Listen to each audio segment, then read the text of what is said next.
Yeah.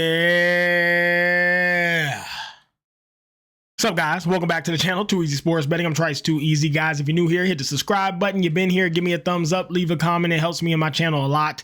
And lastly, if you'd like to join my sports betting community and Discord server, the greatest sports betting community on earth, it'll be in the pinned comment and in the description of the video. Guys, again, I don't sell picks. It's just a community. Bunch of people who like sports, like betting sports, sharing slips, sharing plays. That's all it is. I do put my plays in there each day, but it's not me selling picks. I'm just trying to build a really, really big and dope sports betting community. And it's very cheap. So anyways, let's review yesterday, get into some player props. Then we'll go over the slate review, go over all the plays. I'll give you guys my leans, the bets I'm on. Big warning is tail me cautiously today. I'm, for whatever reason, on the wrong side of a lot of these bets. I'm on tons of underdogs. Tons of plays don't make sense to me. Teams I think should be under the favorites are not. So tail me cautiously. This could be one of my worst days of the season.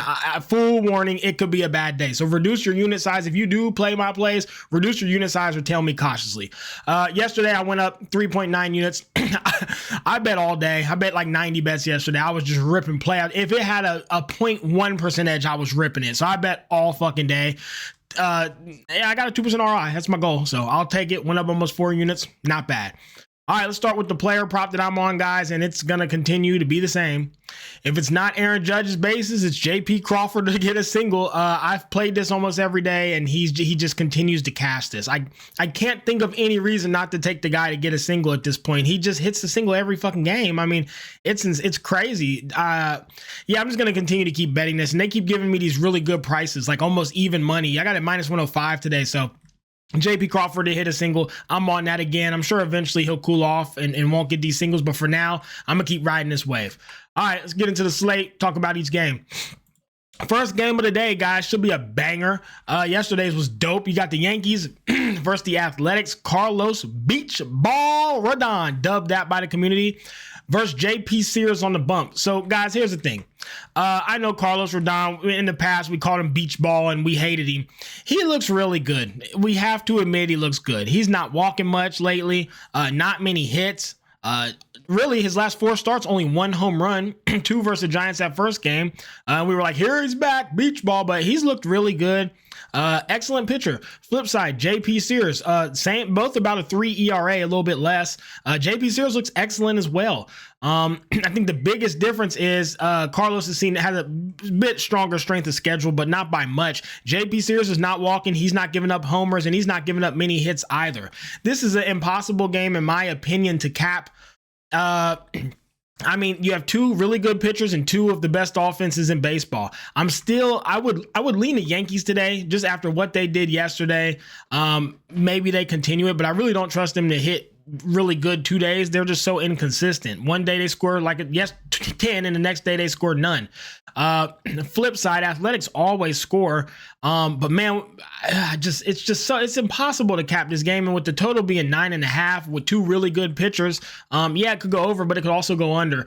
Lean for the Yankees, but I am just not comfortable fading a team who's hitting the ball as good as the Athletics are. I literally cannot bring myself to fade a team who's hitting 10 times a game, 10 to 15 hits a game. There's no way I'm fading them. So there's no way I'm going to fade them. So for me, I fade the game. Next, Cardinals and the Nationals. I was on over yesterday. It cashed. The Cardinals cashed it by themselves. Had over 9.5 and cashed it. I'm going to run the over back. You have Andre Palante pitching for the Cardinals, and you have Trevor Williams for the Nationals. Guys, these two both have about a 5 ERA. Not impressive. Andre Palante walks way too much. He gets hit way too much. Tons of hits and tons of walks equals runs every time. He's also kind of home run prone. Look, he's manageable as go out there and give me 5-6 innings and give us a few runs. Just go out there so our good arms can rest. He's okay. You'd want him on your team, but he is ass. Flip side, Trevor Williams is also ass, guys. And neither of these guys have had any strength of schedule. They've seen some bums, except Andre's seen the Mets twice, but they've pretty much seen no competition. Trevor Williams had the easiest schedule ever. Marlins, Pirates, Orioles, Mets, Reds. The only team he saw was the Mets, and he still has almost a 6 ERA. Too many walks, too many hits, and home run prone. I have to run the over back. I don't see how you can't get to an over 9.5 with these pitchers. And even after yesterday covering it with only one team scoring, Why not again? I mean, there's just no way I can't. I don't know how the over can be plus money, but I'm on the over 9.5. I didn't put my price. I think I got it at plus 110. Yeah, I'm on the over 9.5, and I don't even care that the wind's like slightly blowing in, but not a lot. So give me the Cardinals over 9.5 at plus 110. Next game, we got the Braves and we got the Pirates. AJ Smith-Shawver and Andrew Heaney. So I've been backing Andrew Heaney most of the season. He looks excellent for the Pirates. He's looked really, really good. Now he did, that was versus bad teams. He did see the Cubs and the Padres and he looked like shit. He got hit up. He walked a lot. He gave up 4 runs in both of those games. So he's not good versus teams who can hit the ball. Flip side, AJ Smith-Shawver, he has not seen really any comp either. Padres once, and he saw the Marlins, the Rays, the Rockies, and the Reds. So he hasn't seen anybody, and he's had a ton of walks, but not many hits. This is a very, very hard game to cap. I lean the under 8.5. AJ Smith-Shawver looks really good, and Andrew Heaney is good versus teams who can't hit, and the Braves bats are terrible. I like the under 9.5. It's very high. God damn, boy, under 8.5. It's very high. So I'm on under 8.5 at plus 100. I don't think this is a high scoring game. I don't think these teams are capable of high scoring games. So I don't get it. But once again, I'm on the wrong side apparently. So again, tail me with caution today. I'm just not reading these right apparently. Next game, Brewers and the Rays. I got Tobias Meyer and Taj Bradley on the bump for the Rays. Taj Bradley's very manageable, guys. He's actually a really good pitcher. You might see his ERA at 4.4 and be like, damn, like he's not that great. He's kind of ass, but his schedule's been brutal. He saw the Yankees twice and the Diamondbacks once, and he's only given up 3 home runs in 5 starts. Yankees twice, D-backs, Royals, and Braves. He's going into the meat grinder. Any pitcher who sees the Yankees twice and has a 4.4 ERA is impressive in my book. Quite a few walks, but again, like he's seeing very hard lineups where you can't pitch to him. Anyone who sees the Yankees gets a few walks. Anyone who sees the D-backs gets a few walks. So for me, I think he's really good. Flip side, Tobias Harris, his ERA is excellent, but he's only seen the Cubs and the Giants. He really hasn't seen nobody else. White Sox are in there. I think both these pitchers are really good. Both these teams are so even in skill. Even their records are really similar. I can't get a read on it. I'd have to fade it. I don't know how you put capital on there and think you get it back. It's that point you're just gambling, and I don't like to gamble. I like to cap sports, so it's a fade for me. Next game, Rangers and the Tigers. Do we even need to talk about this? Is it necessary? Yeah. We're on the Tigers money line as underdogs. There's no way I fade this team. There is no planet I'm fading these Tigers, guys. I'm sorry. They didn't cover the spread yesterday. They had one of their worst batting days they've had, and they still won the damn game. Today, they're versus Jacob deGrom, who I've been saying since the start, he is overpriced and overvalued. And frankly, I don't think he saw the Dodgers once, the Mariners twice, and the Athletics twice. Listen, his stats are kind of impressive, but I'm just still not sold on him. If he comes out here and deals versus these Tigers today, I'll be fully sold. Let me see you handle the team like the Tigers, like the Dodgers, like the Yankees, like the D-backs. Let me see you handle one of these juggernauts. And if he comes out here and deals today, I'm sold. But even if he does, Jack Flaherty is excellent. He's a great, great pitcher. He's seen a really tough schedule, and he's looked really good. His last 2 starts have been shaky. I'm not going to hold you. Astros, 5 innings, 6 hits, 4 runs. Angels, 5 innings, 8 hits, 4 runs. He has had a rough couple starts, but Jack Flaherty is a very excellent pitcher, in my opinion. One of the best in the league, in my personal opinion. And I think this is a good pitching matchup, but the Rangers are incapable of scoring. They just can't score. One thing the Tigers can always do is put up a few runs, so I don't think they can get to Jack Flaherty. I think their bats are awful. They need Jacob deGrom to come and shut out the Tigers if they want to win, and I don't think that can happen, not versus the best team in ball. Give me the Tigers as the underdog at minus 110 happily. Next game. Actually, I think they might be slightly favorited now. They started as underdogs, but then people are starting to come around and bet them, so now I think they're slight favorites. Either way, give me the fucking Tigers. Next game. We got the Phillies and the Guardians. We got Tanner Baby for the Guardians, and for the Rangers, or for the Phillies, we got Ranger Suarez. So Ranger Suarez has a 17.18 ERA. So I don't know if you guys remember, but the last time he pitched, he was coming back from rehabilitation. He had an injury. He was coming back. And I said, if anyone, give me my props on this. I said, I hate when coaches do this to pitchers. It's his first start back and they throw him in there versus the Diamondbacks. Put him in versus the fucking White Sox. Put him in versus a dog shit team who can't hit and let him build some confidence. Instead, they're like, hey, Rangers back. Go out there and show them Diamondbacks what's up. Your first start back from an injury after pitching in AAA. And he goes out there and gets fucking murdered. 3 1/3, 7 hits, 7 runs, 2 walks. Like, it was brutal. I don't know why, as a coach, you would do that to a guy. Pitching's hard enough. It's very confidence driven. And you're fresh off an injury. You've been pitching to hitters who are shit in AAA. And now you throw him in there versus the Diamondbacks. Why do they do that to guys? So his confidence has to be lower than shit. He's got to be kind of shaky coming out there after that rough start versus the D-backs. And I'm not saying the Guardians are as good as the Diamondbacks, but Tanner Bybee looks excellent. Excellent. His ERA is a 4.26, and that's only because he had a really rough game versus the Orioles. He went 5 1/3, 5 hits, 6 runs with 3 home runs and 4 walks. It was awful. Since then, he saw the Yankees was lights out, Twins was lights out, Blue Jays was lights out, and the Royals he was lights out. He had one bad game that cooked his stats. He's looked excellent. I don't worry too much about the Phillies bats. I think he can pitch versus them and do just fine. And again, Ranger Suarez, he's got to be in shambles, and I worry about him today. Guardians for plus money versus Ranger Suarez after his first start back, how it was. I have to take him. I like the play. It's one of my favorite plays today. So yeah, I am unfortunately on the Guardians. I don't bet them often, but this is a Guardian spot.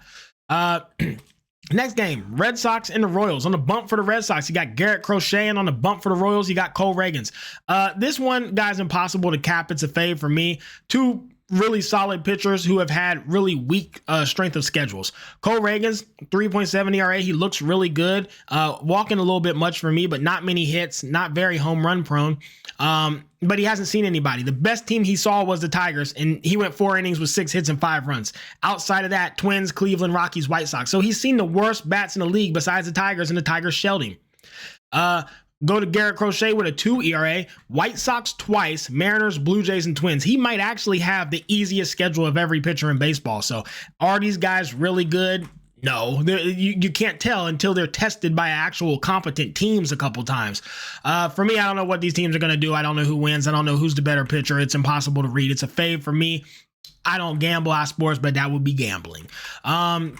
Next game. Marlins and the White Sox. So, I hate to do this, guys. I really do. I hate to do this.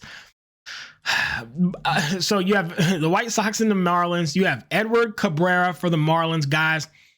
He has looked terrible. Terrible, terrible, terrible. He has a 6.29 ERA, 4 home runs in 5 starts, tons of walks, 12 walks in 5 starts. So he looks really bad. That said, he's got the D-backs, the Dodgers, and the Athletics in there, so you got to, but he also has the Reds and the Nationals, and they shelled him as well. Every team he's seen has shelled him. He's one of the worst pitchers in baseball, and he's awful at missing bats, and he gets a lot of hard contact, and he walks too much. He's horrible. I don't even know how he's in the pros. He's horrible. Flip side, which I've been saying all year, White Sox starting pitchers are really, really good. All of them are really good. All of them. None of them come out and just get fucking murdered. They all do well. They just don't have any run support or a bullpen, but their starting pitchers are good. And the White Sox won yesterday, and the Marlins have been on a downward spiral. Shane Smith is such a good pitcher, man. He's excellent. He doesn't really get hit. 1 home run in 5 games. Now, his strength of schedule has been easy as hell, but I think he's so good. I got to be on the White Sox first 5. -112. I had to play it. Tell me with caution today, guys. This could be a really great day or a really bad day for me. I'm on a lot of underdogs and teams that you wouldn't typically bet, but I don't know how this is in a White Sox spot, so I'm just going with my instincts and my gut, and I bet the White Sox. Good luck if you tell me today. That's all I can really say, but I'm transparent. This is what I'm on. So White Sox first 5 money line for me. Let's have a day, White Sox. Next game. We got the Reds with Brady Singer on the bump. I hate him. And on the flip side, you got Lewis McCullers Jr. for the Astros. Guys, once again, apparently I'm on the wrong side. I like the Reds first 5 money line. Look, Brady Singer, he's not great, but he's very manageable. He walks too much, but he does not give up a lot of hits. He does give up about a home run a game. He's got 5 home runs in 5 starts, 1 home run a game. So that's scary. especially when you couple that with walks. But he doesn't get hit a lot. He hardly gives up any hits, and his contact's not hard, but when it is, it's a home run. So he's really manageable. He's only got 3.6 ERA, and his schedule's been weak, but I mean, I'm not too worried about the Astros. On the flip side, though, you got Lance McCullers Jr., who he only had one start. He went versus the White Sox, and although his ERA is a 0, versus the White Sox, he went 3 1/3, 3 hits, 3 walks. That's terrible, especially versus a team as bad as the White Sox. 3 hits and 3 walks is ass. If you put them Reds on base with their speed, they're going to score. I think the Reds can get to him. I think Brady Singer is the better pitcher. I'm just going to back the better pitcher. There's not much to this one. Lance did not look good versus the White Sox. I don't trust him at all. Brady Singer's proven he's manageable. I think you have a big pitching advantage for the Reds, so give him to me on the first, but let's just back the pitching advantage. Why not? For plus money, I had to do it. Reds first 5 money line for me. Next game, Giants, Twins, Logan Webb, and Joe Ryan. Giants money line for me, guys. Logan Webb is one of the best pitchers in baseball. He gives up no home runs, 5 games, no home runs, not a lot of hits. He's got a lot of strikeout stuff, weak contact stuff. He's everything you'd want to back in a pitcher. And he's seen the Yankees, the Angels, the Padres, and his ERA is still sitting on a 2.6. No one can really touch him. Flip side for Joe Ryan, listen, he's got a 2.9 ERA. Trust me, I get it. But his strength of schedule has been terrible. He hasn't seen nobody. Royals, ass. Braves, ass. Red Sox, ass. He saw the Angels, who they're slightly above average, and the Mets, who are slightly above average. I'm not sold on him. I don't trust him. And I think the Giants are going to be his toughest bat competition. I'm not saying Joe Ryan's a bad pitcher. I'm saying he hasn't been tested yet. Let's see how he does versus the Giants. But Logan Webb has been tested time and time again, and he dominates versus everybody. You got to go with the pitcher in matchups like this. I'm on the Giants as an underdog, minus 102. I locked it. Next game, we got the Cubs and we got the Mets, Brad Keller and Tyler McGill. Did I just accidentally fucked it up? Anyways, well, this is fucked up. I was fading this game. That's why. Hold on. This is a fade for me. I chose to fade this one. I didn't want to cap it. I don't know how you pick between these two teams right now. The Cubs have not really been playing well. The Mets are back on fire, but I still am not comfortable fading the Cubs. I chose to stay away from this one. I thought the price was too favorited for the Mets, and I think that they get one back. So I chose to stay away from it. I didn't even bother to cap it. So I'm not really doing anything with this one. Next game again with the Padres. This is another one where, my bad, I got this shit all fucked up. It's a fade. It's Stephen Kolek and Bradley Bollock, but it's just too one-sided. The Padres are way too favored to get value anywhere, and I don't like betting games like this. I hate Rockies games, White Sox games, Marlins games. These games where the team is so favored you can't even bet it, and if you do, it's just like playing the lottery. It's just stupid to me. I'm staying. I'm not taking the Pirates to win by 3, and I'm not even laying 3 with the Rockies. And over's at 11.5. It's just stupid. It's why I even put this on the damn slate. So anyways, next real game, you got Dustin May and you have Corbin Burns. Dustin May for the Dodgers, Corbin Burns for the D-backs. So Dustin May started off hot, but it was versus the Nationals and the Rockies. Then he saw the Cubs got murdered, the Marlins got murdered, the Braves and got murdered. He's looked ass his last 3 starts. Flip side over to Corbin Burns, sitting on 3.58. He looks pretty good. His first few games were kind of rough. He was getting hit pretty hard, but he looks a lot better his last 2 games versus the Rays and the Mets, but he had 8 walks in those 2 games. Guys, it has to be a fade. This could literally go either way. I mean, you saw the game yesterday. There was 25 runs. If you're capping that, I mean, kudos to you. You got some balls, but these teams might score 20 runs. They might score 10. They're going to hit the ball. I don't know who pitches better. I don't think it matters when you have teams. It's just whichever team, it doesn't matter who's pitching. Whichever team brings the bats, that's who wins. So there's no way you can. I ain't putting my money on it. I faded it. Next game, Orioles and the Angels. Guys, I know I bet them yesterday, and I know these Angels have been pretty bad to me this season, but I can't get away from them. I just can't. The times I like to back the Angels is home run prone pitchers and wind blowing out of the park, because the only way they score is with their power. They are one of the most powerful teams in ball. They're terrible, but they have a lot of batting power. You have Kyle Gibson, who's given up 6 home runs in 2 games. He got shelled by the Yankees, expected, and he also got shelled by the Royals with a lot of hard contact. Wind blowing out. He has a 14 ERA. He's very hard contact prone and home run prone. He doesn't have much strikeout stuff. So, I mean, Kyle Gibson, he is primetime pitcher for the Angels to shell out of the park and get runs. Flip side, Jack Knauswicz looks terrible. I'm not even going to hold you. He is ass. Too many hits, too many homers, too many runs. I think this is a high scoring game, but I think the Angels pull it out in the end. I really do. Yeah, God, I hate plus 125 with the wind blowing out and a home run prone pitcher. I have to bet him. I can't get away from him. Let's see it, Angels. Please show me I'm right. And then the last game of the day is the Blue Jays and the Mariners, guys. You got Bowden Francis with a 5.6 ERA, Logan Evans with a 7 ERA.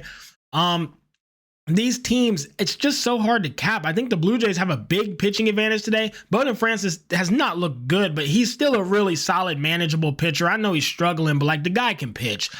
He's just had too many blow-up games. He had that really bad game versus the Red Sox where he gave up 5 homers. He's given up 5, 6, 7, 9 home runs in 5 games. So a lot of hard contact in there. Outside of that, it's not too bad. Flip side, you got Logan Evans with a 7 ERA versus the Marlins and Rangers. He went 5 innings, 11 hits with 6 runs and 5 walks in 2 games. I have no idea how to cap this game. This slate's very difficult, guys, and my reads apparently aren't right today since I'm on the underdogs a lot, but it's a fade. I don't know how you could put money on it and feel confident. So that's all for me today, guys.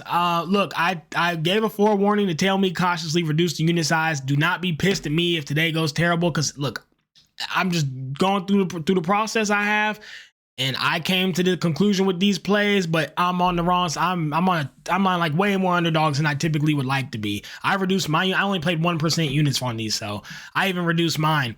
So good luck, guys. Let's get a bag today, a little baby bag, and let's crack these folks.